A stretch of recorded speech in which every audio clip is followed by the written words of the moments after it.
Ito nga yung time na mag-outing kami magpapamilya. Dahil nga birthday natin ngayong araw, hindi pwedeng wala tayong ganap. Hindi nga lang pala ako magbe-birthday dyan, kundi 4 kami magbe-birthday. Pinagsama-sama na namin para tipid ba? Excited na nga ang lahat dyan, lalo na yung mga bata. Buti nga nakapag-arkila kami ng ganitong sasakyan, dahil kung hindi, nako, ang dami talagang maiiwan. Safe naman yan, basta kumapit lang talaga. Medyo makulimlim nga ng mga oras na yan. Kaya ina-expect na talaga namin na uulan. Dahil wala nga bubong, kaya ayan, basang-basa ang mga person. Ang lakas nga ng buhos ng ulan dyan. Kaya sinafety first ko muna yung mga cellphone. Imbis na malungkot nga yung mga batang to, ay naku, tuwang-tuwa pa kasi umulan. Okay lang daw na mabasa. Kasi bago tayo makarating, matutuyo na rin tayo. Almost 1 hour nga yung biyahe namin dyan. Pero sulit naman kasi ang ganda ng tanawin na makikita mo. Nung dumating na nga kami, kailangan namin magbayad ng entrance. Pero okay lang dahil 10 piso lang naman isa. Libre na pang mga bata. Ito ang si kuya gusto pang tumawad. Kahit makulimlim nga, hala, sige, outie.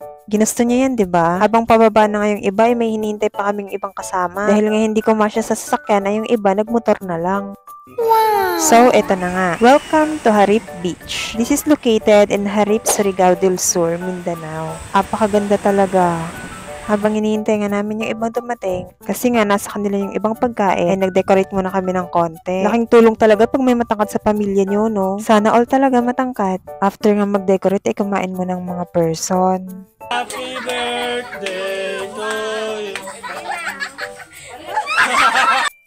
Hayaan niyo muna ako mag-moment dito sa White Sand Beach. Tinawag ko pa nga si mama dito para mag-video. Halika ma, sabi ko. Alam mo, i-chismis din pala siya sa akin. Gusto niya bang malaman kung ano yung chinika niya? Sige, sasabihin ko. Ito nga daw si Aling. Hoy, hindi gaganyan. Hindi para mag-chismis dito sa vlog. Sabi ko nga kay mama, hayaan mo na yon. Mag-hi ka na lang dito sa vlog ko. Natawa nga ako sa tanong nitong batang to. Tanong niya nga, waterproof ba yung tita? Tinutukoy niya yung cellphone ko kung waterproof ba. Paano? Kahit umaambon kasi, hindi ko tinatakpan. Hindi ko tinatago. Kaya yung bata tuloy akala waterproof yung cellphone ko. Sabi ko, te, hindi. Napaka-cute ang batang yun. Shout out, baby Roan. Napakalalaki nga ng alon ngayon. Buti nga nagpakita na tong si Haring Araw. Kaya medyo uminit-init yung panahon. Ang ganda niya nga tignan pag may araw. Hindi talaga maipagkakailang. Iba talaga ang ganda ng nature. Moment muna ng mga person dito. Sobrang enjoy nga yung mga batang to. Andito na naman nga si mother. May chichika na naman ata. Charot lang. Love you, mother.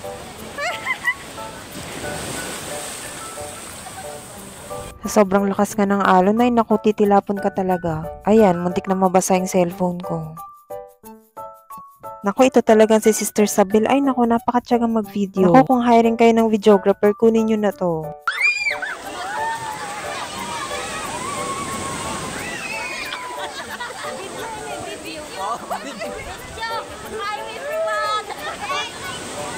Iba talaga ang feeling pag umuwi ka sa probinsya. Lalo na pag probinsya nyo. Tapos magkakasama pa kayo magpapamilya. Yung mga bonding na hindi nyo ginagawa dati, nagagawa nyo na ngayon. Di man kami kompleto, pero baka next time makompleto na. Buti na lang nakapag-video ko para next time may mga babalikan akong memories. Para pag na-miss ko yung time na yun, ay may mapapanood ako. Isa rin talaga yan sa dahilan kung bakit ako nag-video. Kasi minsan may mga moment na hindi ko na naaalala. Kapag napapanood ko yung video, nare-remind ulit ako na oo nga pala, nangyari pala to nung araw na yun. At nang natapos na nga kami, ay gumayak na rin kami sa pag-uwi. So yun lang, salamat sa panonood.